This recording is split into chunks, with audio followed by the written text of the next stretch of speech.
Buenas noches a todos. Tenemos ahora el 28 conversatorio del Centro de Estudio de Derecho Penal Económico de la empresa, que en esta ocasión está dedicado a lo siguiente, que es el caso FIFI, la persecución penal contra la corrupción nacional mediante la justicia de los Estados Unidos.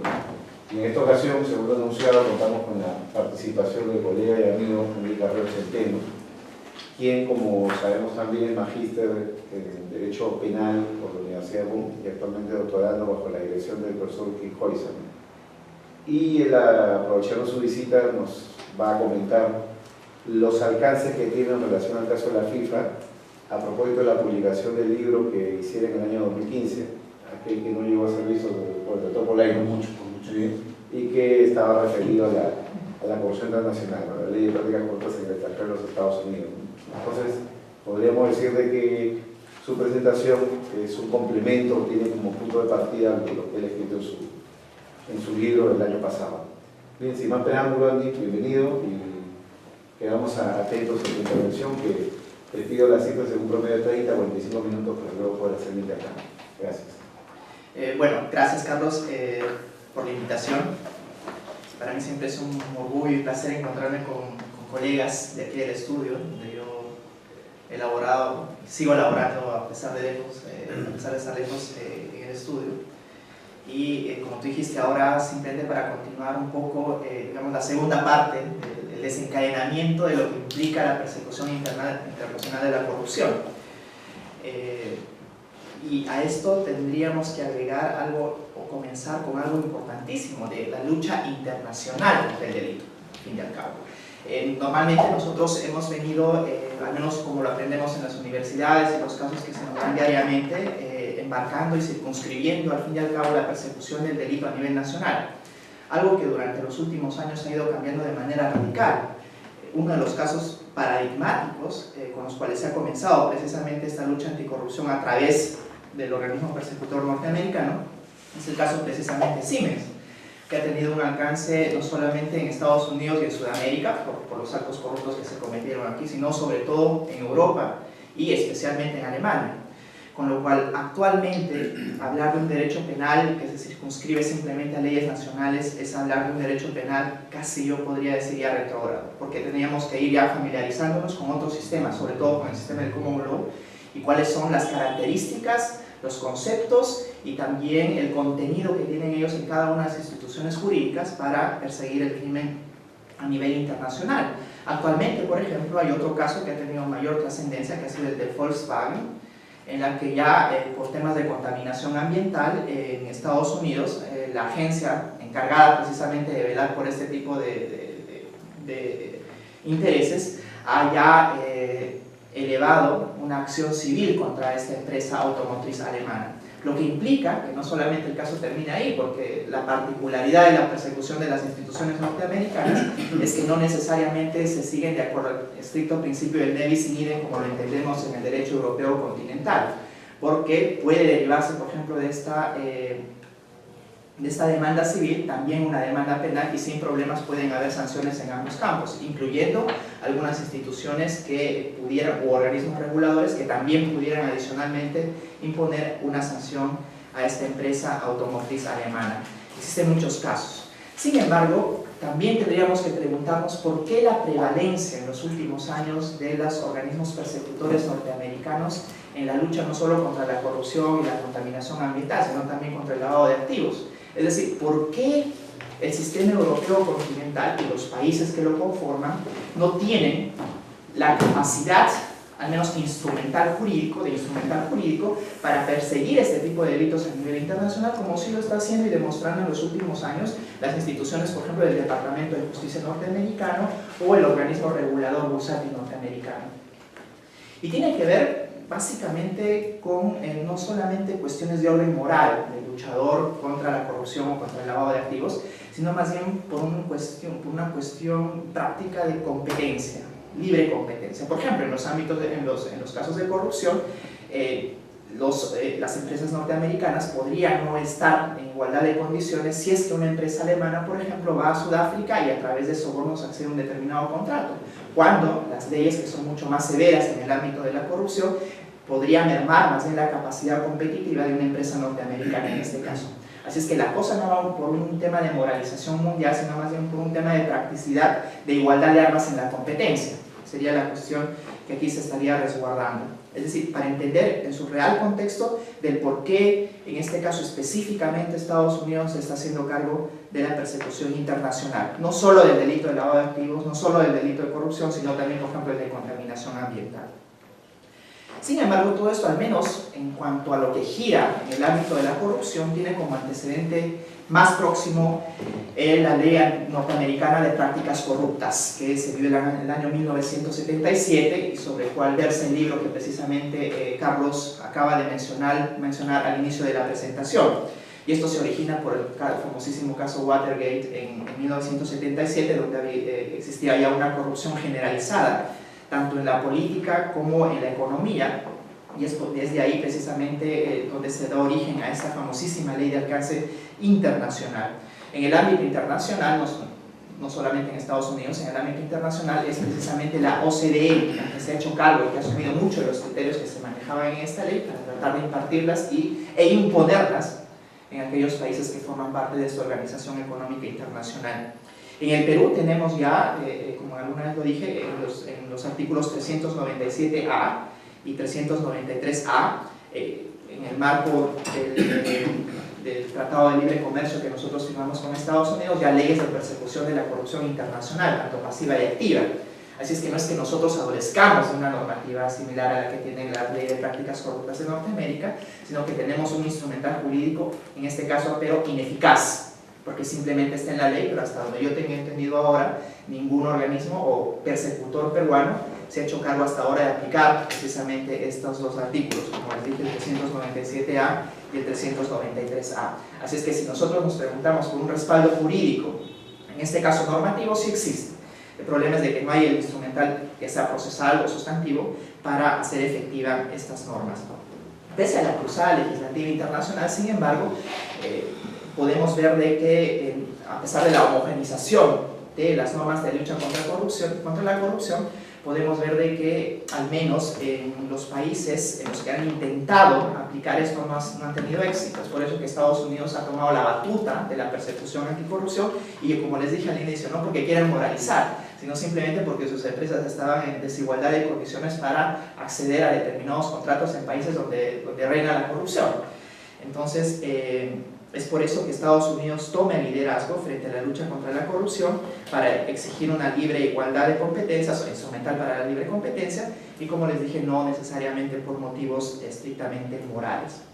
Pero ya yendo al fondo del caso que nos ocupa ahora, hay una parte muy interesante en el documento que deposita la Fiscalía para el caso precisamente FIFA, en la que a los acusados, imputa a los acusados el formar parte de una organización mafiosa que involucra el fraude masivo, el soborno y el blanqueo de dinero. Es importantísimo reconocer en este documento que emite la Fiscalía la calificación de organización mafiosa, porque de acuerdo a esta calificación estaríamos hablando de una empresa criminal. Cuando hablamos de una empresa criminal, estamos ampliando y flexibilizando de alguna manera criterios de imputación que nosotros en nuestro sistema manejamos, tanto en el peruano como en el alemán, solamente el sistema de imputación individual, que es lo que hasta ahora nosotros conocemos. No obstante haber siempre ahora una ola de inserción de la responsabilidad penal de la persona jurídica, pero yo creo que la clave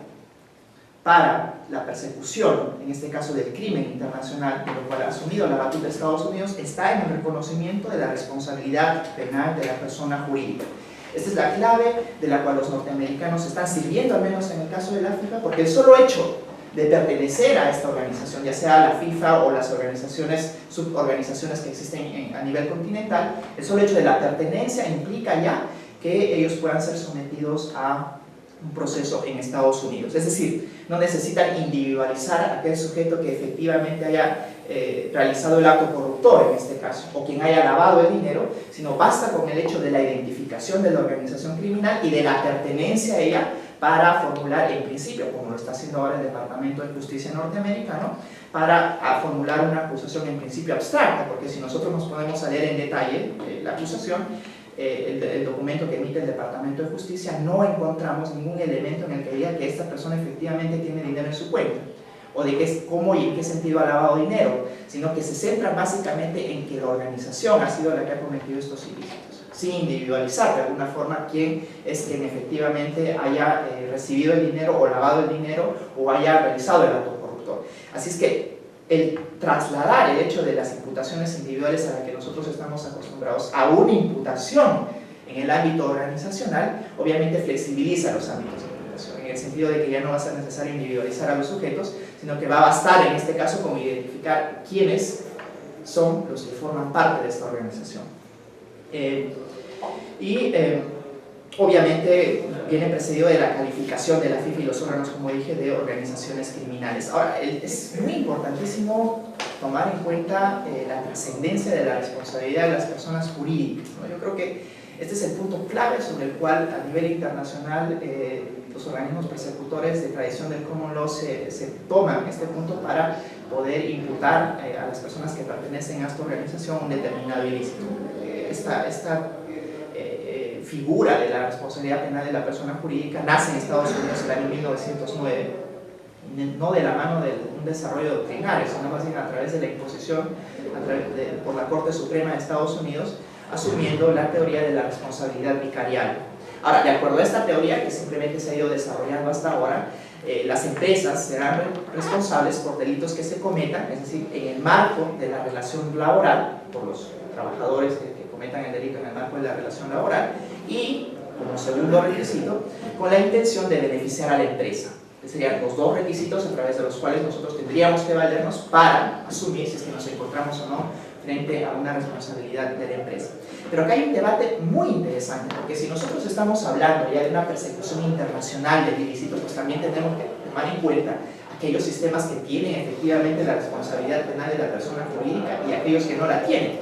Hace poco, yo creo que ya es un debate que se inició hace algunos años en Alemania, ya no es un debate que se está centrando generalmente en que si la responsabilidad penal de la persona jurídica responde o no a una determinada elaboración de teoría del delito. Por ejemplo, si es que no concuerda con el tema de la culpabilidad, que hasta ahora se ha venido desarrollando en Alemania, o algunas otras instituciones que han venido desarrollándose, pero que ahora ya no tienen sustento, si es que nosotros hablamos de la responsabilidad penal de la persona jurídica.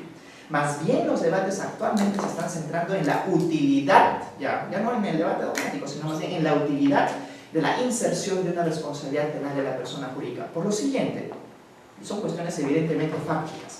La primera de ellas es cuál es la consecuencia, por ejemplo, de que una empresa alemana que haya cometido un ilícito sea solamente sancionada tan draconianamente en Estados Unidos y no una empresa norteamericana sea sancionada con el mismo draconismo en Alemania, por ejemplo.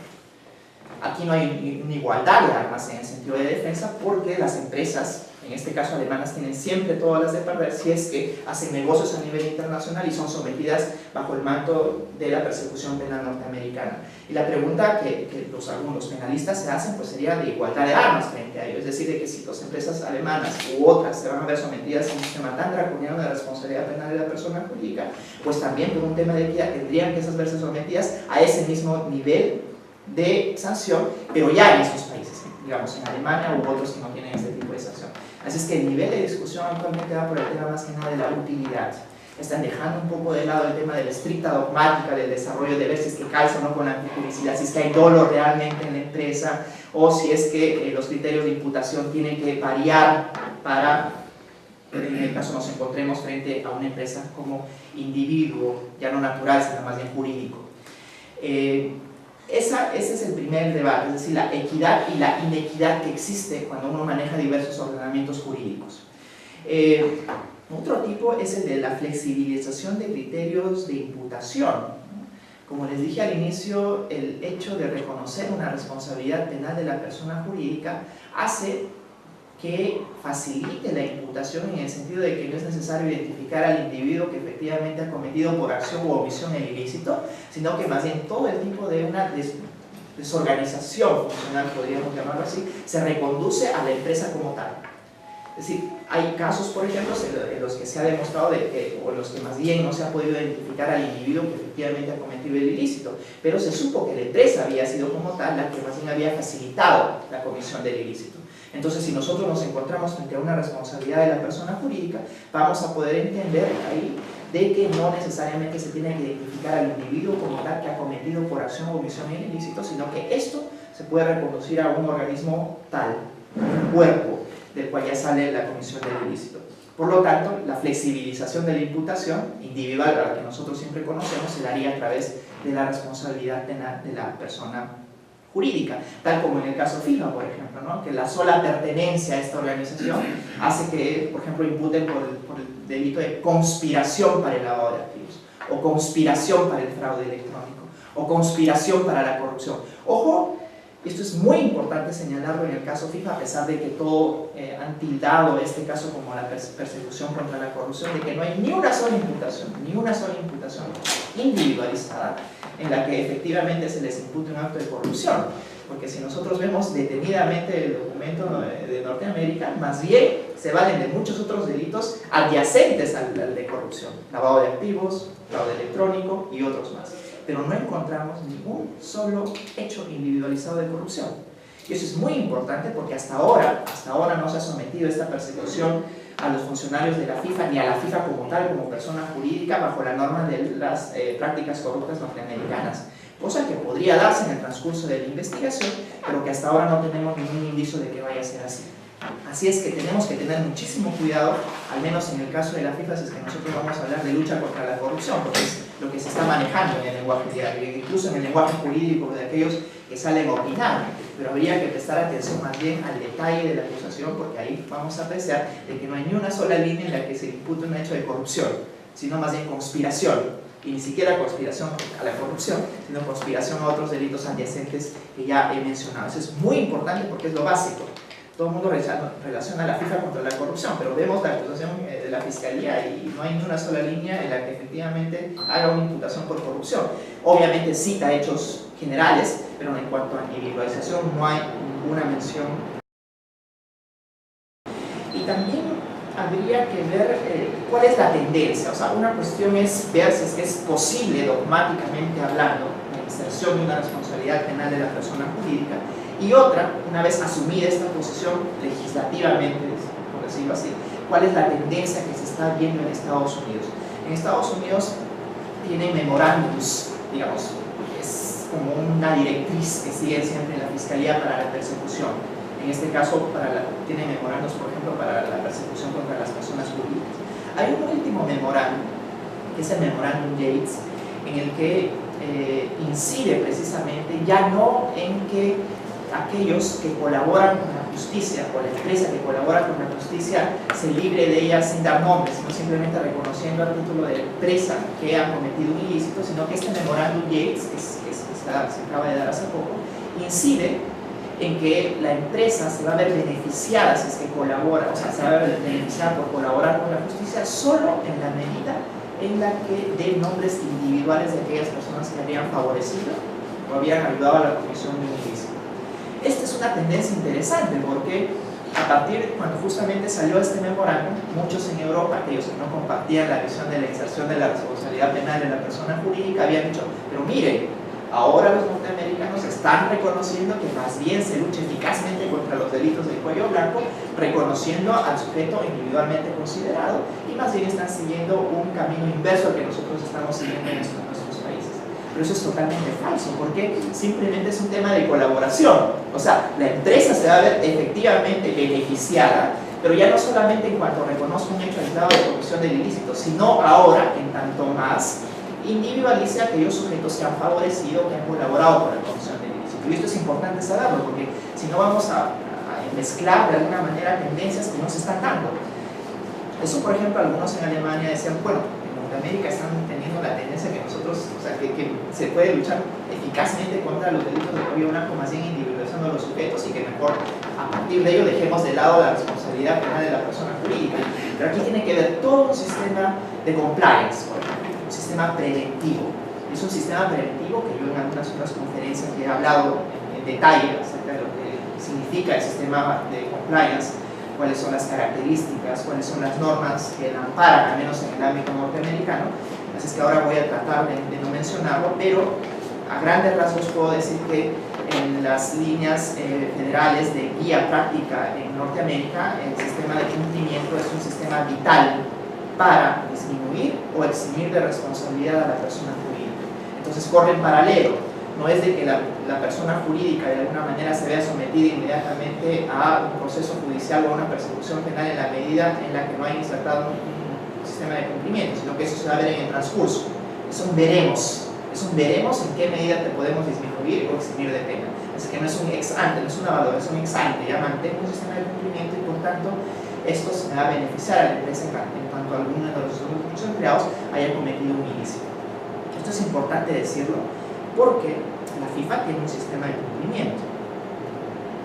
La FIFA tiene un sistema de cumplimiento que hace 5 años estaba a cargo de uno de los profesores más renombrados en lucha contra la corrupción, que se llama Mark Pitt. Mark Pitt es un famosísimo profesor en una universidad suiza, quien tuvimos la oportunidad de encontrarnos en un evento en Colonia precisamente el año pasado, y en la que nos expuso un poco cuál era su experiencia de haber dirigido el área de cumplimiento de la FIFA y cuáles eran los reparos que ponían precisamente en la FIFA para que ella no siga adelante. Una de las propuestas fundamentales que él hizo en su oportunidad fue de la que se funde un órgano independiente contralor, es decir, un órgano independiente contralor de la propia FIFA, ¿no? Que no dependa de ninguna de las autoridades ni de los funcionarios dentro del propio organismo, sino que tenga la autonomía suficiente para tomar una decisión respecto si es que advertían algún tipo de anormalidad, en este caso, o si ya ex post reconocían la comisión de algún ilícito. Se opusieron, es por eso que por este motivo y por otros más renunció a seguir presidiendo el órgano de cumplimiento de la FIFA. Entonces la FIFA tiene un órgano de cumplimiento y es importante porque en la medida en la que las autoridades norteamericanas avancen con la investigación van a tener que ver cuál ha sido la función de este organismo de cumplimiento y si es que esto pudiera recalar o no, pudiera tener algún tipo de efecto para luego realizar la medición de pena que se le va a imponer a la FIFA como organismo individualmente considerado, como persona jurídica. Esto es muy importante porque hasta ahora no se ha hablado, por ejemplo, del sistema de cumplimiento de la FIFA. La tienen, claro. La pregunta es de que ahora van a tener que evaluarse cuál ha sido la función y hasta qué nivel alcanza también la responsabilidad de quienes han estado dirigiendo este organismo preventivo. Es de acuerdo a la tradición de cómo yo creo, a veces nosotros no contextualizamos mucho la discusión, porque cuando abordamos el tema, por ejemplo, de la responsabilidad de la persona jurídica, creemos que solamente es la responsabilidad de esta persona jurídicamente hablando y de que ahí termina la discusión. Todo lo contrario, yo creo que más bien ahí comienza la discusión, porque lo que estamos haciendo es importar de alguna manera un instituto jurídico de una tradición totalmente distinta a la nuestra. Y nosotros no solo podemos importar aisladamente esta institución, sino que tenemos que ver cuáles son los matices que tiene dentro de la costumbre que ellos manejan, ¿no? Eso es importante porque el tema de la responsabilidad penal de la persona, el tema de la responsabilidad penal de la persona jurídica es un tema excesivamente sensible. Sensible por las consecuencias que puede tener para la empresa una interposición de una sanción penal, por ejemplo. El sistema norteamericano funciona muy bien porque por el principio de oportunidad que ellos manejan y por el gran poder que tiene el Departamento de Justicia, ellos pueden llegar a un acuerdo sobre los cargos y sobre los distintos aspectos del proceso con la propia persona jurídica, con sus representantes en este caso. Y también deciden qué casos van a resolverse judicialmente o no, independientemente de la suficiencia probatoria. Entonces, algo que nosotros, por nuestra orientación del principio de legalidad, nos impediría hacerlo, porque al menor indicio vemos que el fiscal lo único que pretende de alguna forma es enviar el caso al Poder Judicial, independientemente de lo que el código diga o del garantismo que se pueda vivir en este caso a favor de la empresa, y una aplicación eventual de la responsabilidad penal de la persona jurídica, al menos en nuestra tradición legalista, implicaría que veamos a todas las empresas ante el Poder Judicial y ya no solucionando sus problemas ante la Fiscalía, cosa que en Estados Unidos también es la regla. La regla en Estados Unidos, por el gran poder que tiene la Fiscalía, en este caso el Departamento de Justicia, es de que los casos se resuelvan generalmente a nivel judicial, en este caso negociando todos los alcances de la acusación y posterior proceso con la Fiscalía. En nuestro caso yo creo que eso sería muy difícil y eso aportaría acuerdo a la visión legalista que tenemos aquí, a que no se incluye este tipo de responsabilidad por las consecuencias que tendría de acuerdo a los aplicadores del derecho en este caso. Así es que hay que tomar muy en cuenta no solamente la discusión dogmática que se desprende de la responsabilidad penal de la persona jurídica, sino más bien la consecuencia práctica, en este caso procesal, porque la consecuencia procesal también es una consecuencia distinta. Los criterios de imputación, es importante reconocer, y hay que decirlo, que la acusación, o mejor dicho, es una documentación inicial la que está aportando la Fiscalía de que no hay una adecuada individualización de hechos ilícitos a todos aquellos que están siendo sometidos a la persecución por la justicia norteamericana. Hay versiones de aquellos que se han sometido y que están colaborando con la justicia norteamericana, pero hasta ahora adolecen de indicios que vinculen personalmente a cada uno de ellos con la comisión de algún determinado ilícito, ya sea a nivel activo u omisivo. Y esto tiene una razón de ser, porque tal es el poder que tiene el Ministerio Público, en este caso el Departamento de Justicia norteamericano, que independientemente de las pruebas que puedan haber para realizar una acusación o no, lo que ellos esperan es más bien que el sujeto se vea sometido a una negociación, por lo cual te ponen absolutamente todo lo que tienen sobre la mesa, independientemente del grado de participación que tú hayas tenido. Digamos, ponen todas las cartas sobre la mesa para, de acuerdo a ello, empezar un nivel de negociación de lo que pudiera implicar. Es muy poco probable, salvo no se sometan a la negociación que ellos vayan a mantener, de que estos casos lleguen a nivel judicial, sobre todo si se trata de una empresa, en este caso como la FIFA, o como los organismos continentales que ellos manejan. Entonces, esto es una particularidad siempre del Ministerio de Justicia, ¿no? En la persecución no es necesario que te individualicen, sino más bien ellos lo hacen de una forma abstracta para que a partir de ello puedan tener algún tipo de ventaja en la negociación en la pena individualmente considerada, o cuáles van a ser las características de la sanción que ellos puedan atribuir a quienes están siendo sometidos a la persecución internacional. Ahora, yo les decía en un principio de que, no obstante estar imbuido el caso de la FIFA y tildado como un caso de corrupción, más bien no existen referencias directas de corrupción a quienes están siendo sometidos a esta persecución. Y esto me recuerda mucho al caso Al Capone, ¿no? El caso Al Capone, en el que simplemente al final de todo, más perseguido en Norteamérica, al final de todas las fechorías que había cometido, solamente pudieron sancionarlo por defraudación tributaria, a pesar de que había matado a muchas personas, había traficado alcohol y había cometido otros delitos, pero finalmente solamente pudieron sancionarlo por defraudación tributaria. Y este es precisamente el parangón que se puede establecer con el caso FIFA, porque no obstante no haber ninguna referencia individual en un caso de corrupción, en el caso de la FIFA se valen de otros delitos, y esta es la regla en la persecución norteamericana. Y esto tiene que ver también con el caso de la ley esta de Estados Unidos de prácticas corruptas en el extranjero, porque existen, por ejemplo, en esta norma una segunda división que son transgresiones al orden administrativo, contables. Tal es así la importancia de las normas adyacentes a la corrupción, que más bien en la lucha contra la corrupción internacional y en la aplicación de esta norma de prácticas corruptas en el extranjero, son muy pocas las empresas y personas que son efectivamente sancionadas por actos corruptos. En su mayoría, no me equivoco porque hay estadísticas, el 98 o 97% de las empresas y personas individualmente consideradas son sancionadas por las normas de infracción contable.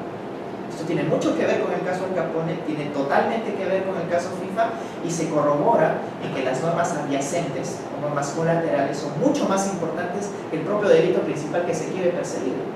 Entonces es una tradición del common law, en este caso de Estados Unidos, el valerse precisamente de estas normas adyacentes para perseguir un determinado delito y no efectivamente la misma norma de la cual se trata, en este caso de corrupción, por la dificultad que implica, por ejemplo, su persecución, la dificultad probatoria que implica el tema de la corrupción. Entonces, que esto es más o menos a grandes rasgos lo que podría ahora decirles respecto a este caso. y que espero ahora que en la discusión podamos un poco complementar o agregar algo que haya quedado en el aire. Bien, Andy, muchas gracias por tu intervención. Y ahora es el turno de los comentaristas, que son tanto Fernando y Benito como Lucho Rey, en el orden que ustedes prefieran.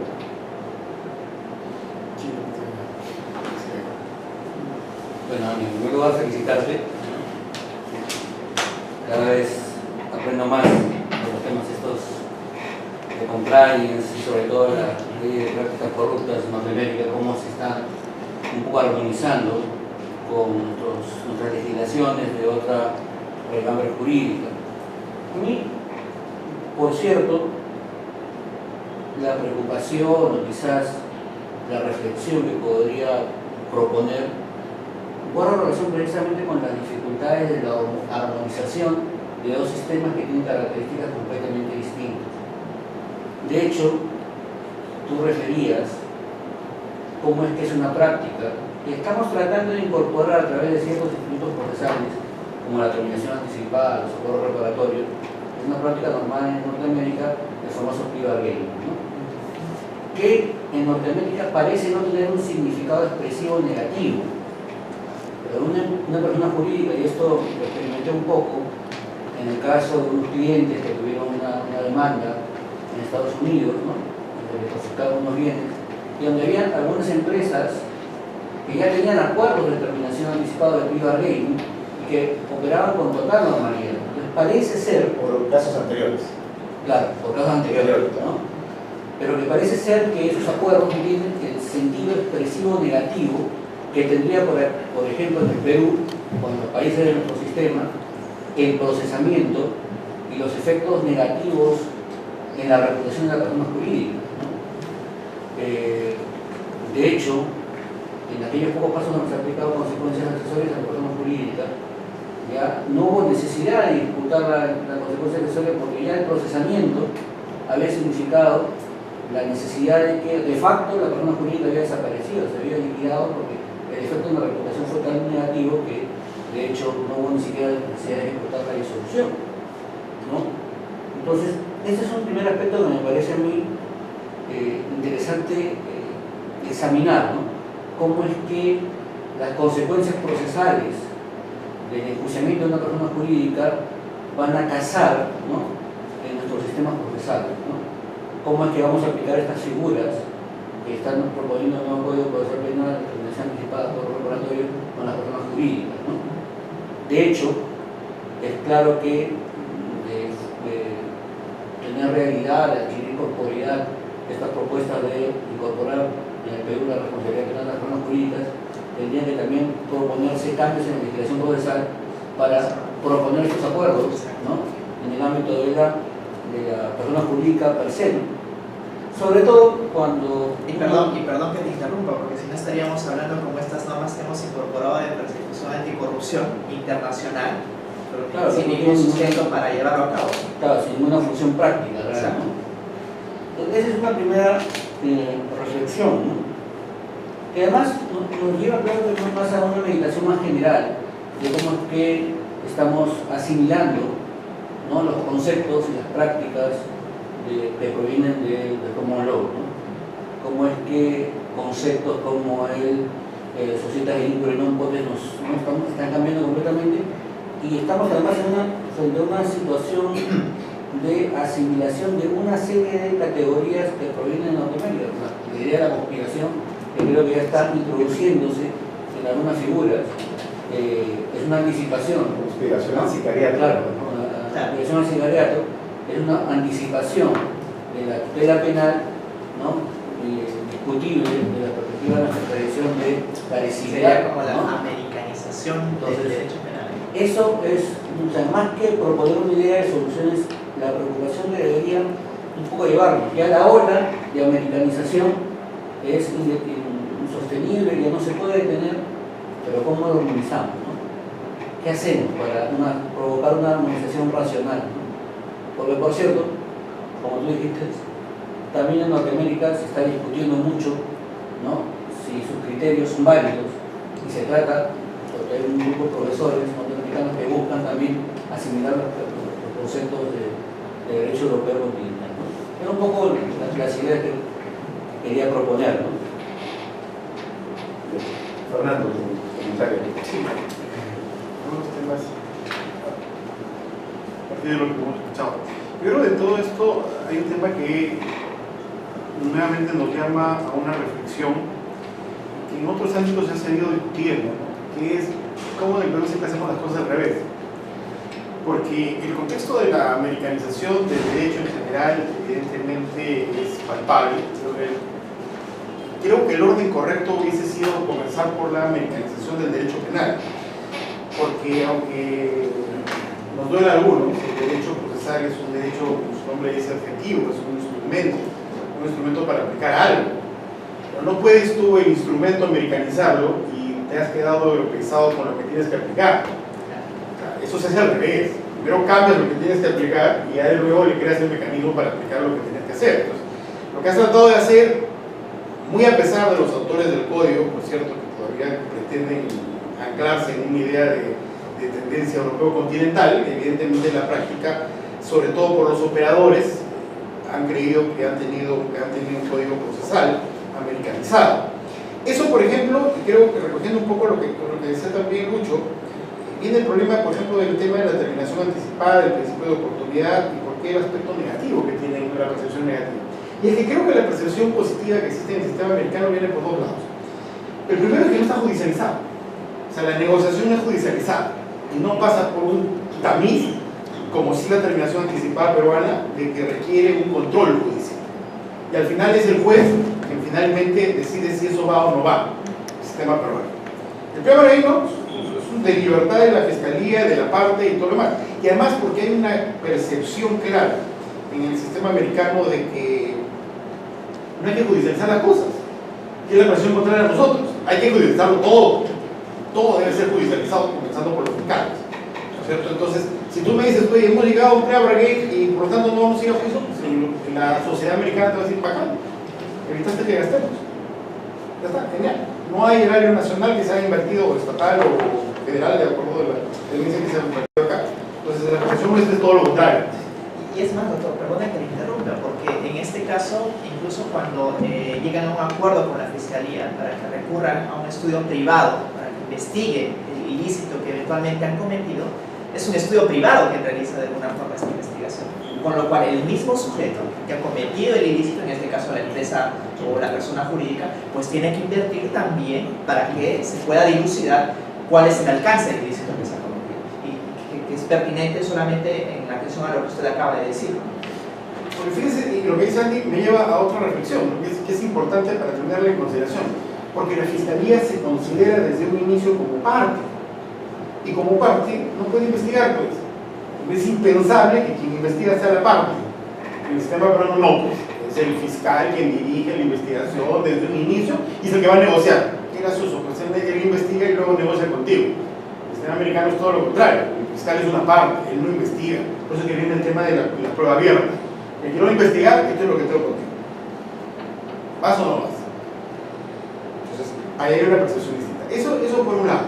Luego, con relación, y como bien dice Andy, sin duda alguna, para mí es muy grato estar con él y conversar de estos tópicos que hemos abordado los temas personales haciendo los grupos y en general, sobre todo por la forma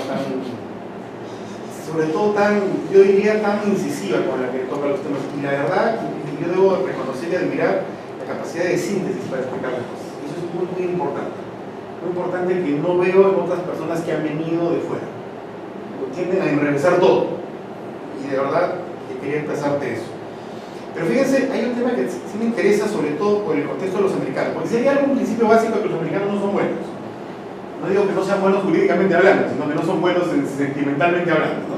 Entonces, porque claro, el tema de la FIFA es un tema que hay que tenerlo en consideración. Y por ejemplo, que tocaste el tema esto de Volkswagen.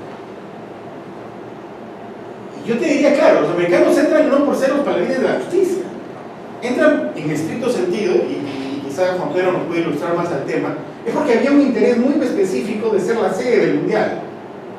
Y como fueron preteridos en las dos hasta el 2021 o 2022, tiene que esperarse hasta que pase a su gran enemigo, que es Rusia, que le da la sede, ahí sí me rato las vestiduras. Porque te apuesto a mi cabeza que si le hubieran dado la sede de Estados Unidos no habría ninguna investigación aquí en el promedio. Ninguna. Porque fíjate, en el tema de la libre competencia, ¿cuál es la principal imputación que tienen, digamos, en estricto sentido? Los contratos televisivos. Pero los contratos televisivos, para los dos mundiales anteriores, pues eran una empresa americana. O sea, no es que estaban protegiendo sus empresas respecto de la competencia exterior, no, sino que era una empresa americana. Ellos lo ganaron. Ellos fueron los que sobornaron. O sea, los americanos. Que fue esta empresa Jack Warner, ¿no? Entonces, eso por un lado. Luego, en el otro contexto, si nos podemos nosotros a percatarnos, fíjense, tal es así, y yo creo que sí los americanos no es que están luchando contra la corrupción mundial, es luchan contra la corrupción que tiene incidencia en ellos, o en todo caso, contra la criminalidad, como tú bien señalaste, no están hablando todavía de un tema de corrupción, pero sí de delitos que tienen incidencia directamente con ellos. Por ejemplo, están investigando este contexto de los contratos televisivos porque es una empresa americana. Pero no les interesa, por ejemplo, no les interesan los contratos televisivos de la UEFA. No les interesaba. Eso ni les va, ni les viene, porque no hay plata americana, porque no hay empresas americanas metidas en el asunto. Entonces, eso hay que tenerlo en cuenta. Este tema del lavado de activos, ¿por qué les interesa? Porque ha sido utilizada su banca. Porque su banca se ha visto inmiscuida en donde este dinero ha sido transferido de ida y vuelta para un lado para otro. También les interesa eso. Entonces creo que los americanos sí tienen un concepto, digamos, pragmático, pero no me meto porque no es como la idea de me voy a Sarajevo, me meto con los Balcanes porque la paz mundial y la humanidad, porque sí tienen un discurso hipócrita. Aquí el discurso sí creo que es bastante claro.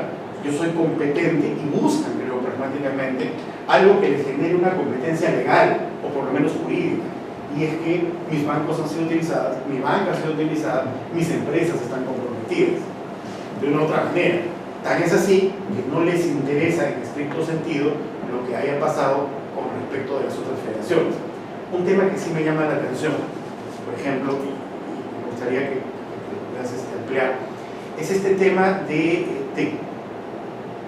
te involucro porque es parte de la institución, un poco como la asociación para delinquir. ¿No? O sea, basta el hecho de que pertenezcas para que te genere ya un nivel de imputación. Pero hay un problema. Es que la FIFA no es una empresa, o sea, mejor dicho, tiene forma de, o sea, ejecuta en niveles empresariales evidentes, pero tiene jurídicamente una forma de asociación.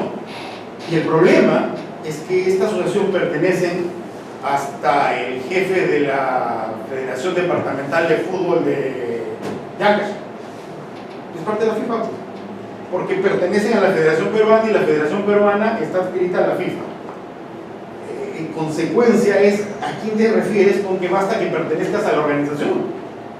¿Está refiriéndome a los directivos de la institución o me está refiriendo a todo aquel que pertenezca a la institución? Porque todo aquel que pertenece a la institución son probablemente miles de personas, ¿no es cierto? Entonces esa partecita sí me gustaría más o menos que nos pudieras decir hasta dónde ve el límite de basta la pertenencia a, ¿no? Sobre todo en contextos empresariales me queda claro, pero en contextos como este de la FIFA que se escuda en un nivel de asociación me parece bien complicado. Y finalmente con el tema de Volkswagen sí fue claro, ¿no? O sea, les importó a los gringos no porque Volkswagen estuviera estafando a todo el mundo a través de cambiar sus chips de memoria, sino porque eran esos vehículos que los vendían en Estados Unidos. Claro. Nada más, muchísimas gracias nuevamente. Gracias. Tu comentario, por favor. Bueno, comienzo por los comentarios de Lucho Reina. Yo creo que es trascendental, es importantísimo, al menos en esta discusión, el someter a análisis no una figura jurídica determinada, sino el saber exactamente cuál es el sistema del cual lo estamos tomando, cómo es la forma de aplicación de este instituto y cuáles son las consecuencias que eventualmente podrían traer si es que lo aplicamos en un sistema totalmente distinto como el civil. Yo creo que eso sería realmente hacer un análisis serio de un análisis de la responsabilidad penal de la persona jurídica, que es un instituto que todos están discutiendo, pero que al final no vemos las características de las consecuencias reales que puedan tener, más aún si en el ámbito procesal, como se maneja la responsabilidad de las personas jurídicas, es totalmente distinto como lo hacen en Estados Unidos y como eventualmente lo podríamos hacer aquí, con el sistema que tenemos. Entonces yo creo que es importantísimo realmente trascendente analizar no una figura jurídica como tal, sino a la institución como tal, ¿no? La institución de la responsabilidad penal de la persona jurídica que viene de la tradición del común. Yo creo que así analizada la institución podría darnos al menos más luces de cuál sería la mejor forma de aplicación y la cual sería la mejor forma de importación, si se quiere, de esta institución. Si no, yo creo que sería hacer un análisis sesgado, totalmente individualizado y cuya consecuencia nosotros no podríamos prever, porque al fin y al cabo, si las soluciones, por ejemplo, negociadas que se dan en Estados Unidos, todas terminan a nivel prejudicial, no podemos esperar de que aquí también se aplique lo mismo. Que bajo esa perspectiva tendríamos nosotros que analizar realmente si es que nos va a ser de utilidad o no el traer una figura jurídica como tal. Así es que yo creo que es el comentario muy pertinente en el sentido de que tenemos que contextualizar el análisis de las instituciones y no aislarlas, porque si no las consecuencias no pueden ser predecibles.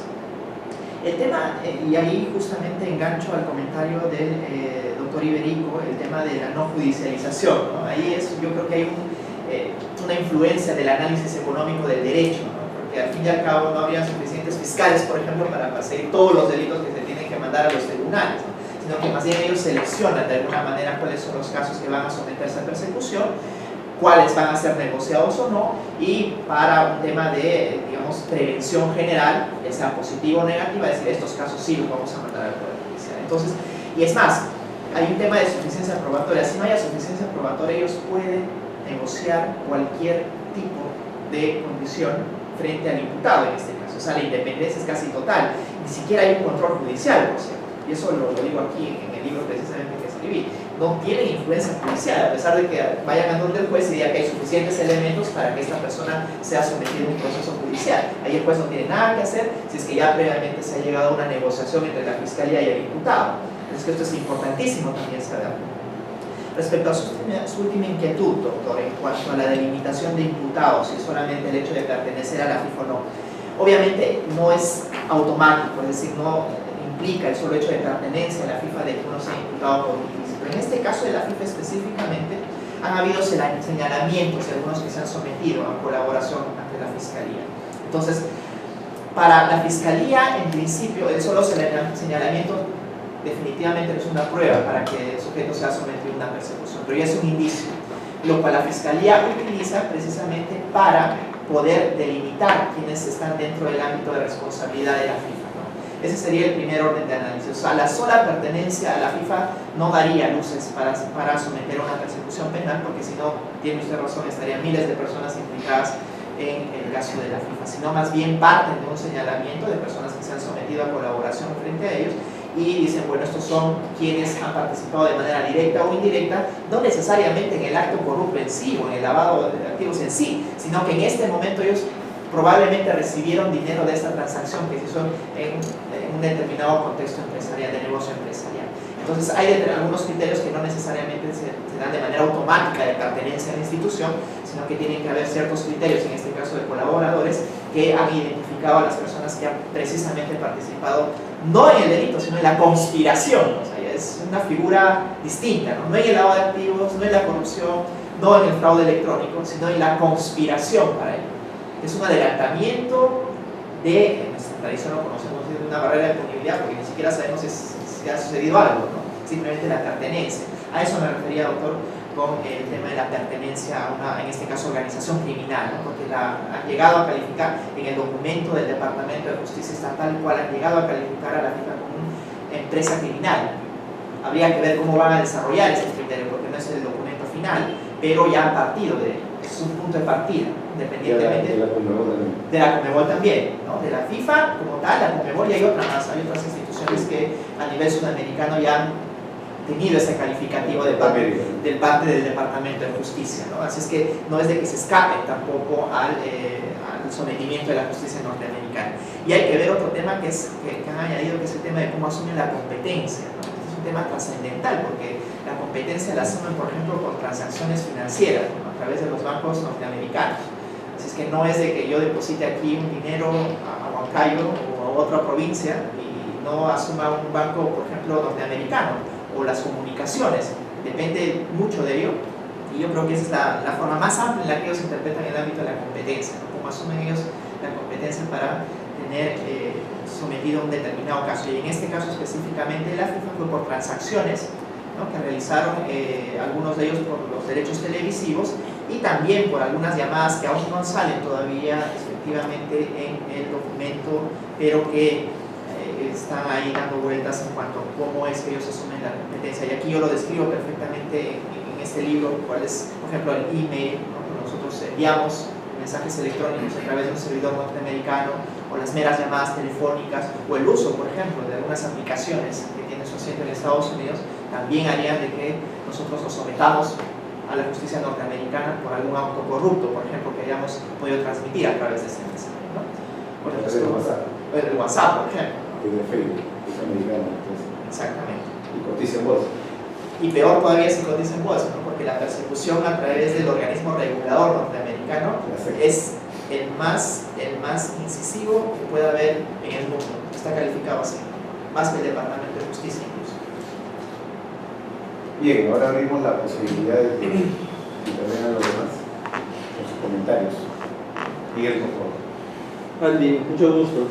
Siempre es un placer poder escucharte y escuchar tu experiencia en el sistema norteamericano, ¿no? Algo que siempre me llamó la atención, ¿no?, y que quería saber tu opinión, la importación de instituciones americanas, como por ejemplo la responsabilidad de las personas jurídicas, ¿no?, es, digamos, una perspectiva sistemática, ¿no?, de cómo entender un sistema integrado, especialmente más que procesal, ¿no?, normática penal, ¿no? Nuestra normática penal, precisamente por la tradición jurídica, tiene enraizados claramente los elementos de la imputación objetiva, la imputación subjetiva, como hemos sido enseñados en la universidad, ¿no?, claramente, y probablemente muchos profesores ni siquiera saben o enseñan lo que es un sistema norteamericano. En la praxis jurídica también, ¿no?, los criterios de imputación objetiva son claros. Entonces, partiendo de que la normática penal empieza definiendo a la persona, ¿no?, el agente, el sujeto pasivo, conceptos que claramente no calzan con la definición de persona, en el caso de la responsabilidad penal de personas jurídicas. Yo advierto de que más que una flexibilización o integración o interpretación, ¿no?, es un tema de que, bueno, realmente se están importando leyes a un sistema que no le corresponde, ¿no? Entonces, tal vez desde un punto de vista más, digamos, más extremo, más radical, ¿no?, yo diría que como de una perspectiva de un sistema, ¿no? Un sistema no puede tener componentes que se contradigan con el propio sistema. Un sistema debe ser integrado, un sistema debe tener elementos unívocos, ¿no?, que vayan en dirección al sistema. En consecuencia, ¿cómo es posible que podamos integrar nuestro sistema, un sistema ya enraizado? Tendremos que negar nuestro propio sistema, adherirnos, crear un nuevo sistema, tal vez amorfo al principio, que con el tiempo pueda convertirse en un sistema mayor integral, ¿no?, pero especialmente con esa carga que tenemos, ¿no?, esta tradición jurídica, ¿no?, incluso en la que podríamos convivir con dos instituciones diferentes, ¿no?, aplicable un caso a una y aplicable al caso a otra. Entiendo. Yo creo que es importantísimo aquí responder de manera radical a ese comentario, ¿no?, en el common law no hay sistema, para comenzar. Hay que tenerlo bien en cuenta. El common law es una tradición jurídica en la que no existen, por ejemplo, principios específicos como que sí existen en la tradición europeo-continental. Principios a través de los cuales nosotros empezamos a desarrollar cada una de las instituciones que luego vamos a ir aplicándolas. En la tradición del common law no es así, ¿no? En el common law sucede un caso y es como ir descubriendo lo que realmente el caso implicaba. Ese es el trabajo del juez, de alguna forma, ¿no? El descubrir cuál es lo que en ese momento en concreto, en relación al caso y el contexto en concreto, nos dice la costumbre de que cómo tenemos que resolverlo. Y obviamente a través del precedente judicial. Eso es importantísimo para resolver el caso. Entonces no hay sistema como tal. O sea, no hay un sistema como el europeo continental en el que nosotros decimos principio de tal. Los principios de imputación objetiva, principio de confianza, principio de prohibición de regreso. Y es más, todo esto que nosotros denominamos principios están siendo ahora muy criticados, porque toda aquella elaboración teórica siempre tenemos a nosotros denominarlo principio. La pregunta es, ¿pero un principio implica una obediencia plena y un desarrollo pleno a nivel teórico? Sin embargo, vemos que los principios ni siquiera son aplicados en el mismo Alemania donde son desarrollados. Entonces no es que sean principios, ¿no? A veces son, digamos, la pretenciosidad con la que nosotros elaboramos ciertas teorías y delimitamos de principios, no necesariamente se ve reflejada en la práctica. Así es que esta elaboración y esta división que hay en la tradición europea continental de la práctica y la teoría es muchísimo más grande. Por ejemplo, en la tradición del common law no es así. Quienes más bien dan la pauta de lo que es el derecho, lo que hay que entender por el derecho, son más bien los jueces. En cambio, nuestra tradición es un poco a la inversa, ¿no? Tratamos de nosotros agarrarnos a principios y de acuerdo a eso ver si calzan o no en el caso en concreto y ver cómo nosotros maniobramos de acuerdo a eso. Pero en la práctica no funciona así, o sea, eso es una mera división entre teoría y práctica, que por cierto ha sido muy criticada, porque la dogmática durante muchos años ha sido elaborada de espaldas a la práctica. ¿Otra intervención? Sí, bueno, yo tengo una consulta. Partiendo de la acusación fiscal de la Fiscalía Norteamericana, que sería el indigno, tú has señalado que se le imputa a los miembros de la organización por el simple hecho de pertenecer a ella, ¿no? En cuanto es conspiración. En cuanto a conspiración. Y esta es sobre la base de algunas declaraciones o confesiones, podría ser. Ahora, yo quería consultar, porque asumo que en esta acusación no se ha detallado de manera específica, sino de manera genérica la acusación misma. Esto implicaría la vulneración del principio de imputación necesaria. Pero solo una aclaración, o sea, no es la acusación todavía. No, es un indictment. O sea, es un indictment, ¿no? Sí. Pero todavía es necesario una serie de precisiones. Por eso es que mencionaba el documento inicial de la reforma, ¿no? De iniciación de investigación. Así es. Bueno, pero asumo que en ella también debe haber una serie de mínimas Sí, explicaciones, lo cual el mismo principio de imputación necesaria protege. Ahora, entiendo yo que si solamente se han señalado generalidades, entiendo yo que esto implicaría la vulneración de este principio y entiendo que habría una incompatibilidad o una no armonización entre el sistema americano con nuestro sistema. Entonces, ¿cómo superaríamos o cómo aceptaríamos la vulneración del principio de imputación necesaria frente a la protección norteamericana al libre acceso al mercado de sus propias empresas? Ahora, yo no creo que haya una incompatibilidad. La incompatibilidad radica más bien en tratar de equiparar el principio de imputación necesaria que nosotros manejamos, de lo cual nosotros hacemos uso en nuestro diario quehacer judicial y también teórico, de lo que pudiera implicar para ellos el principio de imputación necesaria. Es por eso que más bien yo hablaba de una diferenciación adecuada entre lo que implica cada construcción teórica en nuestro sistema y de verdad si es que existe de alguna manera ese principio en la tradición del common law, ¿no? Porque si es que nosotros vamos a vernos sometidos a una negociación, a veces el que más bien está sometido a la negociación admite, sin ninguna prueba que haya por ahí de que sí cometió un ilícito, cierra el negocio con la negociación con la fiscalía y no hay ningún tipo de individualización de la pena. La negociación, no negocio. Claro, la negociación, no el negocio. Bueno, que podría ser un negocio. ¿El negocio para quién? ¿A quién favorece? Entonces había que entenderlo en ese real contexto, ¿no? Porque no podemos nosotros absolutizar y generalizar el manejo de un principio de nuestra tradición y decir que en Norteamérica no lo cumple, porque quizás no haya así de simple ese principio, por la mera distribución y por la mera constitución del sistema judicial tal como está constituido hasta ahora, ¿no? Es lo que veníamos hablando con el doctor Iberico hace un momento, ¿no? Hay que ver, hay que apreciar efectivamente cuáles son las diferencias, ¿no? Así es que yo más bien creo que el análisis debería ser inverso, ¿no? Hay un caso sometido ahí al common law y hay que ver precisamente, hay que estudiar cuáles son los principios que se manejan ahí, si hay principios de alguna manera, cómo se han resuelto los casos similares antes allá y cómo, y esto es importantísimo, cómo ha resuelto las negociaciones el Departamento de Justicia norteamericano, porque aquí casi no importan las resoluciones judiciales, porque casi no llegan a esto resolverse a nivel judicial, con lo cual no hay un estudio jurisprudencial que me diga así va a ser resuelto, salvo en algunos casos, ¿no? Específicos.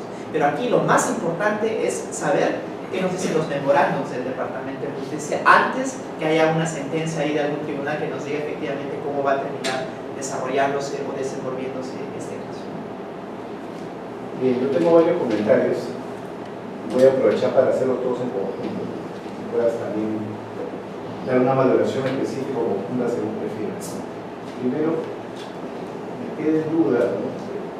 Pongo en duda cómo estos casos pueden ser considerados como un caso de corrupción transnacional en el argot publicitario del propio Estados Unidos, del propio Departamento de Justicia Americano, cuando en efecto acá no hay ningún cargo por corrupción. Acá no se ha aplicado la ley por partes de SAC, ¿no? Acá se ha aplicado simplemente las normas sobre, digamos, legislación penal común, ¿no? Fraude electrónico, lavado de dinero, ¿no? Blanqueo de capitales, conspiración, son los tipos penales que han sido invocados en ese indictment inicial, ¿no? Entonces, si nosotros nos centramos en ello, la pregunta que surge es ¿cuál es el interés americano aquí puesto afuera, ¿no? Porque tú decías en un momento inicial el asunto giraba alrededor de la igualdad de armas, la posibilidad de competencia por igual dentro de un mercado. Ahora, estamos hablando al principio del mercado del fútbol, un mercado, digamos, que es bastante cerrado porque es manejado por otros organismos internacionales, hay un cierto monopolio, se ha organizado finalmente el sistema para que funcione, de modo que si un jugador no quiere salir a la cancha a jugar por su camiseta sancionado por la FIFA y no puede jugar en el mundo a nivel internacional, entonces está organizado así el sistema. Entonces acá me queda en duda cuál es el interés finalmente de los americanos en perseguir al caso, más allá de los propios tipos penales, ¿no? Nosotros podemos discutir y decir la conspiración protege tal cosa, el fraude tal cosa. Estoy hablando ya de la razón de fondo, ¿no? Como sí la veo claramente en los casos de corrupción, igualdad de acceso al mercado, ¿no? Todos debemos de competir por igual. El que paga no compite por igual, tiene más facilidad que el otro. Pero aquí, ¿cuál es el interés que agravia, digamos, al sistema americano, más allá de lo que los propios tipos penales, como repito, puedan señalar? Segundo tema, ha mencionado bien las normas peruanas sobre corrupción transnacional, incluso con el detalle de que acá no solamente se sanciona la corrupción activa, sino también la corrupción pasiva transnacional, a diferencia de lo que pasa en otros países. ¿Cuál sería, yo coincido en eso, el bagaje procesal que eso requeriría? Porque finalmente, para darle vida a ello, lo que requiere son normas de competencia más allá de tu frontera, reglas de extraterritorialidad. La pregunta es, ¿las que tenemos en el Código Penal peruano, que ya hay reglas de extraterritorialidad, son insuficientes? ¿Cuáles otras tendríamos que crear? Muy bien, si es que queremos darle vida a ese tipo de normas, ¿no? Porque finalmente, acá en el Perú tenemos el principio del pabellón, tenemos el principio, digamos, de personalidad activa, el principio de personalidad pasiva. En caso, por ejemplo, como lavado de activos, en todas sus modalidades hay una cláusula incluso específica en la parte general del Código Penal que permite la competencia nacional incluso cuando los hechos han sido cometidos en el extranjero, en teoría, ¿no? Estoy hablando de lo que en teoría está previsto en la ley. Entonces, no sé si al final es una falta, ¿no? Una inanición de reglas procesales o es simplemente la falta de una vocación penalista como la que puede tener el sistema americano para perseguir este tipo de cosas, ¿no? Claro, la de creernos, digamos, ciudadanos de otro nivel, ¿no? Y no un ciudadano de primer nivel que tenía sus normas, tenía sus reglas procesales, podría hacerlo, pero en verdad no lo hace. Otro tema. El tema vinculado al Gates Memorandum, ¿no? Que ha sido comentado por varios, ¿no? Porque efectivamente, y ahí está el comentario de Silva, donde Silva dice en su introducción al INAINDRED, y lo pasamos en el informativo, ¿no? Penal, decía que bueno, parece que los americanos están volviendo a lo que nosotros tenemos, que es el sistema de imputación personal. Yo creo que eso es efectista, ¿no? Porque finalmente el sistema americano es un sistema que apunta a la doble responsabilidad, la responsabilidad penal individual y la responsabilidad penal colectiva, ¿no? Y acá el hecho de que por razones de eficientismo se haya enfocado la persecución en la responsabilidad corporativa, porque hay pagos, multas, aceptación de la responsabilidad, miles de millones de dólares por medio. Claro, finalmente hay el dato criminológico que no es nuevo, nadie lo ha descubierto, nadie ha puesto la pólvora de que al final los crímenes se van a seguir cometiendo si la persona se va reciclando dentro de los naturales, me refiero dentro de esas mismas empresas u otras empresas, sobre todo en este mundo corporativo donde todo el mundo escala y donde todo el mundo da saltos cualitativos en su carrera profesional. Entonces, creo que la motivación sigue existiendo. El GIS Memorándum apunta, digamos, más bien a un fortalecimiento de ese doble sistema de dos velocidades y medio velocidad, responsabilidad individual, responsabilidad corporativa. La responder en términos de Silva Sánchez, pero sí. Claro, exactamente, ¿no? Y luego, tú hablabas del tema de la discusión en torno a lo que es la utilidad de la responsabilidad penal de la persona jurídica como digamos, el criterio, el norte, ¿no? Digamos, el europeo que se sigue en este momento en Alemania, ¿no? Yo recuerdo el conversatorio que tuvimos el año pasado, el año ya pasado en Göttingen, con Kai Amos, ¿no? Donde él defendía de manera, digamos, muy cercana a lo que hacía nuestro colega Carrión, la idea de que la responsabilidad penal de la persona pública es inaceptable, que se hace con las pequeñas empresas, y hace con las pequeñas empresas. Las grandes empresas pueden tener un sistema de compliance, pero las pequeñas y las medianas no. ¿Cómo, no? Un notario que tiene que prevenir el lavado de activos, cuánta plata tiene para poder instalar un sistema de cumplimiento si tiene la empresa, la pequeña empresa puesta, digamos, en el cono X, ¿no? Bueno, entonces no sé si esta discusión es una discusión tan nueva, ¿no? Porque es un tema que se viene discutiendo en el plano, digamos, político criminal desde hace bastante tiempo, pero no solamente en Europa, también en Norteamérica, también en el resto de Latinoamérica, también en el este, ¿no? O sea, de manera que no sé si en efecto esto sea más bien una vuelta a la política criminal antes que a la dogmática, razones de utilidad, como tú mencionas, en tu exposición, ¿no? Otro tema, ¿no? Me queda duda sobre cuál es la efectiva regla de competencia aplicada en el indictment inicial en el caso de la FIFA, ¿no? ¿Cuál es la regla de competencia, ¿no? Correo electrónico, llamadas telefónicas, transferencias bancarias. Se habla de depósitos bancarios realizados desde los Estados Unidos directamente desde allá.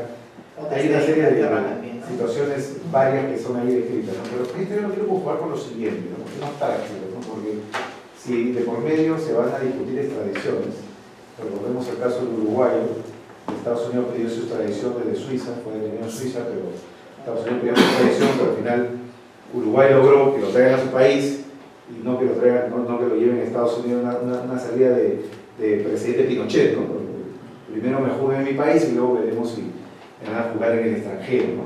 Claro, entonces esto se conjuga mucho con lo que es el tema de la doble incriminación, ¿no? Porque yo tengo mis dudas, y lo he puesto así en varios comentarios previos, sobre las equivalencias entre lo que es el wage fraud, lo que es money laundering y la conspiracy, ¿no? Frente a lo que serían nuestros tipos penales como asociación para delinquir, lavado de activos, muy bien delitos informáticos, ¿no?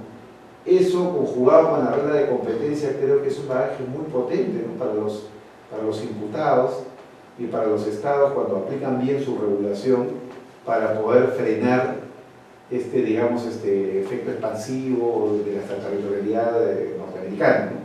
Pero me gustaría tus comentarios al respecto, ¿no?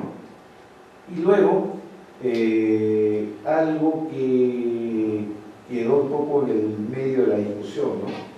¿Cuál es el concepto de empresa criminal, ¿no? Porque finalmente se ha calificado a la FIFA, se ha calificado a la Conmebol en el indictment como empresas criminales, pero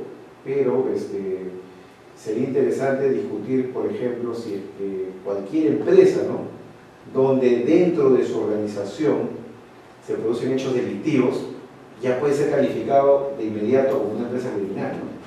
Porque conforme a nuestra tradición jurídica, prácticamente el concepto de empresa criminal está asociado a una empresa de fachada, por ejemplo, una empresa creada específicamente para lavar dinero, una empresa de papel, pero no necesariamente con empresas que puedan realizar conjuntamente actividades lícitas, porque de hecho la FIFA organiza mundiales, muy bien, hay campeones del mundo, hay balón de oro y todo, pero por otro lado, como cualquier empresa, pueden haber actividades criminales que se cometen en su interior, incluso desde la plana directiva más elevada, ¿no?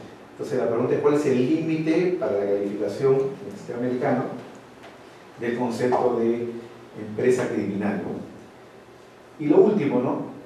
No hay imputación necesaria en los Estados Unidos es algo que yo pongo en duda, ¿no? Porque los americanos tienen muy presente el derecho de defensa, que recordemos es la base de toda la imputación necesaria, no lo llamarán imputación necesaria, pero se lo llaman derecho de defensa. Y allá en Estados Unidos tengo la impresión de que al igual que en Perú, no existen pues sentencias tipo General Electric. El General Electric la aplicas tú a todos los casos en Perú, seguramente las imputaciones fiscales se caen desde el principio, ¿no? Entonces, en el caso de los americanos, en el caso del Perú, pues la comparación, la imputación necesaria se va haciendo cada vez más exigente de acuerdo al nivel de avance del proceso penal, ¿no? Y como tú has dicho bien, sucede que con una imputación genérica, porque es indígena traducido al peruano, podría ser equivalente a cualquier acto de investigación en este país por lavado de activos, igual, tan igual, o sea, tan genérico como ello, ¿no? Para una apertura de diligencia preliminar o incluso para una preparatoria, ¿no? Pues evidentemente los niveles de exigencia, de vigencia, si cabe la expresión del derecho de defensa, van creciendo de acuerdo a cómo el juicio vaya evolucionando. Evidentemente su grado más alto está dado en la acusación fiscal y en el juicio oral, ¿no? Previo a la sentencia. Sorry si hablé mucho, pero preferí soltar todo el paquete. Dale. A ver, vamos por orden. Primero, en cuanto al interés por el cual Estados Unidos habría entrado a perseguir precisamente este caso de la FIFA, ¿no? Yo creo que ahí ya nos moveríamos un poco dentro del ámbito de la especulación, ¿no? Porque no es, digamos, jurídicamente hablando, no hay un criterio preciso para saber por qué la Fiscalía finalmente decidió perseguir este caso. Tiene que ver precisamente con la selectividad de la Fiscalía, ¿no? Con el enorme poder que tiene, porque ellos pueden perseguir un caso a pesar de que hayan 5 iguales y solamente seleccionar el más importante, ¿no? Entonces, y ni siquiera hay un control judicial al respecto. Con lo cual el ámbito, o sea, la arbitrariedad, por decirlo de alguna manera, con la que ellos pueden actuar, en este caso es la más amplia que existe, ¿no? No hay criterios, en este caso, de selectividad en un caso. Lo que sí existen son criterios de persecución respecto a un determinado ilícito. Por ejemplo, el memorándum Yates, ¿no? De cómo hacemos ahora para que una empresa pueda ser valorada en cuanto a colaborar con la justicia, ¿no? Disculpa el intercambio en este punto, pero entonces tú coincides conmigo en que en el caso de la FIFA por lo menos no es posible reconocer el tema de igualdad de acceso al mercado, igualdad de armas, no sería el fundamento. Yo creo que en este caso estoy de acuerdo contigo porque no, desde mi punto de vista, tampoco sería el criterio, ¿no? Porque estamos hablando de una empresa de casi de un monopolio en este sentido, ¿no? En el que no podríamos decir de que en Estados Unidos existe una empresa o una organización como la FIFA que estaría intentando someterse también al mercado y que esta más bien estaría viéndose mermada por la vigencia mundial de la FIFA, ¿no? Yo creo que al menos en este punto coincidimos con eso, ¿no? Otra motivación yo no podría hallar, al menos es que no nos metemos en el ámbito más especulativo, claro, pero descartando esto, estamos de acuerdo en que yo creo que no es que en Norteamérica existe otra empresa que efectivamente está siendo mermada por la FIFA, ¿no? Porque sería un ámbito de libertad de competencia, o sea, en Estados Unidos no hay una empresa que efectivamente quiera competir contra la FIFA y que la FIFA, mira, no está dejándonos competir, ¿no? Claro, porque técnicamente podría ser calificado un caso de corrupción privada, si quieres verlo así, en términos genéricos, claro, que en el caso de Europa se asocia siempre también al tema de la competencia, ¿no? Pero que en este caso tampoco podría darse porque hay una competencia en cierto sentido natural, ¿no? Claro. Disculpa, claro. No, está bien, el intercambio yo creo que es más bien importante para redondear la idea. En cuanto al Código Penal peruano, o sea, nosotros, claro, yo la vez pasada que di una conferencia, una charla acerca de corrupción internacional en la Procuraduría Anticorrupción y también en otras instituciones, eran muy pocos más bien los que estaban enterados de la existencia de esta normativa que permitía la persecución internacional de la corrupción, tanto activa como pasivamente. O sea, si ya empezamos del desconocimiento de quienes realmente están encargados de hacerlo, pues poco podemos esperar nosotros de que efectivamente se ponga en práctica esta norma. Eso para comenzar. En segundo lugar, yo creo que aquí existen, o sea, no me refería a un ámbito de falencia de normas que complementen la aplicación de estas leyes que las encontramos en el ámbito penal. Yo creo que aquí más bien existe una deficiencia de voluntad, una falencia de voluntad de quienes efectivamente pueden poner en práctica esta norma. Existen principios, ya nosotros por el de persecución activa, pasiva, de acuerdo a cómo nos encontremos, pero sin embargo yo creo que esto más bien debería, la discusión, yo creo que en el ámbito sustantivo ya está dada la discusión, más bien debería de trasladarse esto al ámbito de cuáles serían los criterios y mecanismos, por ejemplo, para extraditar a una autoridad extranjera, porque aquí incluso implica que alguna autoridad extranjera podría ser juzgada aquí, ¿no? Entonces habría que desarrollar este tema, porque esto es realmente serio, no es como que un ciudadano peruano vaya a corromper a un funcionario brasileño y finalmente digamos, oye, ¿cómo traemos al funcionario brasileño para que sea juzgado en el Perú? Entonces, sustantivamente nosotros estamos amparados en el Código Penal. La pregunta sería cómo implementamos en ese sentido para hallar el mecanismo ideal para decir que efectivamente nosotros vamos a asumir ese tipo de competencia. No hay un ánimo imperial como lo tienen los norteamericanos, quizás eso también sea un freno, como tú lo dijiste, para que nosotros no nos metamos en esos problemas. Pero yo creo que esto más ha sido un saludo a la bandera antes que una real y efectiva norma que nos va a permitir luchar contra la corrupción. Estamos hablando de corrupción pasiva en este caso. Es muy difícil traer a los funcionarios para que sean juzgados en el Perú, ¿no? No me imagino traer un funcionario norteamericano para que lo juzguen en el Perú, ¿no? Y el alcance de la norma que tenemos en nuestro Código Penal es tal. En cuanto al memorándum Yates, justamente me refería, cuando hice el comentario, Carlos, de que algunas personas o algunos penalistas habían referido de que más bien los norteamericanos estaban yendo en una dirección, ¿no?, de otra tradición, y que ellos querían más bien asumir otra, ¿no? Entonces, el memorándum Yates yo creo que no obsta, o más bien no habla a favor de un retroceso en Norteamérica para que ahora se privilegie la persecución individual, ¿no? Yo creo que simplemente, y coincidimos en eso, de que es una complementación, porque pueden ser juzgados tanto una persona jurídica como una persona natural, solamente que quieren efectivizar la identificación de aquellas personas naturales que también han utilizado a la empresa para la comisión de ilícitos. Así de simple, yo no creo que aquí hay mucho más ciencia que eso, ¿no?, sino más bien la efectivización de la persecución individual, independientemente ya de la persecución de la persona jurídica, ¿no? Esto en cuanto al memorándum Yates. Ahora, lo novedoso de la discusión, yo creo que aquí no hay ninguna novedad, ¿sí?, ¿no? La responsabilidad penal de la persona jurídica viene desde el año 1909 en Estados Unidos, y es obvio que también esta responsabilidad penal ha replicado la tradición europeo-continental para que algunos se hagan cargo de esto y decir si efectivamente es factible o no, en nuestra tradición del civil law, el reconocer tal responsabilidad penal. Yo creo que han habido escritos de hace muchísimos años, incluso en las que han puesto en tela de juicio si asumimos o no este tipo de responsabilidad. Así es que en eso coincido también de que hay una tradición ya de discusión respecto, en nuestra tradición, respecto a la inserción de la responsabilidad penal de la persona jurídica. Lo que no ha habido es un reconocimiento explícito de que eso sería lo mejor para la tradición europeo-continental.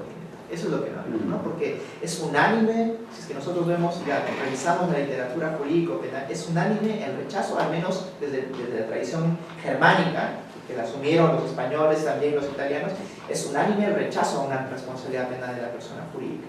Y ahora vemos ya que existen normas, tanto en Italia como en España, precisamente donde ya se asume la responsabilidad penal de la persona jurídica, no doctrinariamente, sino legalmente. Incluso ya habiendo asumido tal responsabilidad penal, existen dogmáticos que aún rechazan, ¿no?, responsabilidad penal, desconociendo, incluso tratando de desconocer lo que ya la norma nos dice, ¿no? Yo creo que ya más bien deberíamos de centrarnos no en reconocer la responsabilidad penal de la persona jurídica, sino en ver y en ocuparnos de desarrollar cuáles serían los alcances dogmáticos y pragmáticos que nos llevaría a la implementación de tal responsabilidad, ¿no? Así es que novedoso no es. Yo creo que tampoco es un tema del retorno a la política criminal tal cual entendida, sino, por ejemplo, en el ámbito de España.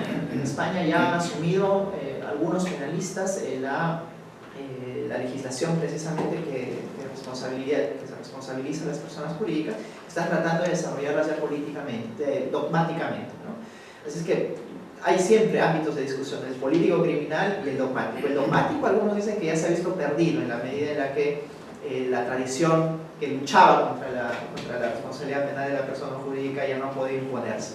Sin embargo, si es que nosotros hablamos desde una teoría de las normas, nosotros vemos que más bien la dogmática responde a lo que la norma dice, ¿no?